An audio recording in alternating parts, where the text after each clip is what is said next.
আসসালামু আলাইকুম প্রিয় দর্শকবৃন্দ, আপনারা এই মুহূর্তে যে যেখান থেকে দেখছেন সবাইকে জানাচ্ছি স্বাগতম। আমরা এই মুহূর্তে অবস্থান করছি চট্টগ্রাম বিশ্ববিদ্যালয়ের ১ নং গেটে এবং এই সড়কটি হচ্ছে মূলত খাগড়াছড়ি এবং চট্টগ্রাম শহরকে অ্যাড করেছে।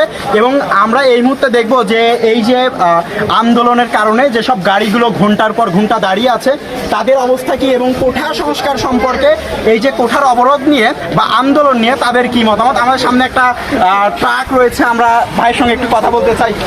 ভাই, আপনারা এই আন্দোলনটাকে কিভাবে দেখছেন ভাই? আমরা আসলে দেখছি জ্যাম।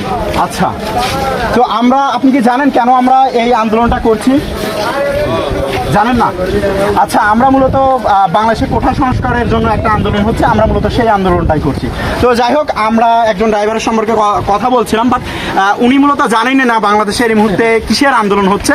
যদিও সারা বাংলাদেশে পাবলিক বিশ্ববিদ্যালয়গুলো ব্যাপকভাবে আন্দোলন চালাচ্ছে, এবং আপনারা জানেন এই আন্দোলনটা কিন্তু শুধুমাত্র কোনো শিক্ষার্থীর আন্দোলন নয়, এই আন্দোলনটা হচ্ছে প্রতিটা পরিবারের সদস্যদের আন্দোলন। কারণ এই যে যারা মুক্তিযোদ্ধার কোঠা নিয়ে আছেন এবং আজ থেকে 10 বছর পরেও যেসব নাতি নাতনিরা কোঠা নিয়ে চাকরিতে ঢুকবে, সেই সময় কিন্তু আমাদের যারা সাধারণ পরিবারের সদস্যরা আছে তারা কিন্তু তাদের চাকরি থেকে বঞ্চিত হবে। আমরা আরও একটু আশেপাশে কথা বলতে চাই।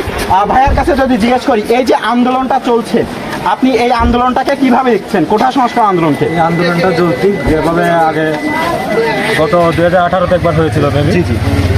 তো তখনকার আমাদের প্রাইম মিনিস্টার কথা দিয়েছিল এটা সংস্কার করবে, কিন্তু ওই কথা উনি মেবি রাখে নাই। এখন যে আন্দোলন হচ্ছে এটা যৌক্তিক আন্দোলন, এটা আমাদের ইয়ে আছে, এটাতেই আমাদের সম্মতি আছে। এই যে একটা আন্দোলনের কারণে এই যে একটা দীর্ঘ জ্যাম পড়েছে না, এই ব্যাপারে আপনাদের কি কোনো ক্ষোভ আছে যে আমরা এই মুহূর্তে এই আন্দোলনের পক্ষে? যদিও আমাদের কষ্ট হচ্ছে, কিন্তু আমরা এই আন্দোলনের পক্ষে। আমরা আরেকজন ভাইয়ের কাছ থেকে কথা বলে জেনে নিলাম যে উনি আন্দোলনের পক্ষে, কারণ মুক্তিযুদ্ধের নাতিপতিরা যে সময় বেড়ে যাবে তখন কিন্তু কেউ চাকরি পাবে না। হ্যাঁ, ধন্যবাদ ভাইকে। আর একটা বিষয় হচ্ছে, এইটা কিন্তু আমরা একটা কথা সবসময় বলছি যে এইটা মূলত কোনো আন্দোলন বলা যাবে না, এটা হচ্ছে দেশ সংস্করণের একটি কাজ চলছে। এই কাজ আমাদের আন্দোলন চলতে থাকবে ঠিক ততক্ষণ পর্যন্ত আমরা সফলতা পাচ্ছি না। কারণ এই আন্দোলনে আমাদের দেশের প্রতিটা সেক্টরে প্রতিটি দিকে সাধারণ মানুষের একটা অধিকার রয়েছে, আমরা সেই অধিকার আদায় করতে পারবো বলে আশা করছি। চট্টগ্রাম বিশ্ববিদ্যালয় থেকে ঋষি আহসান।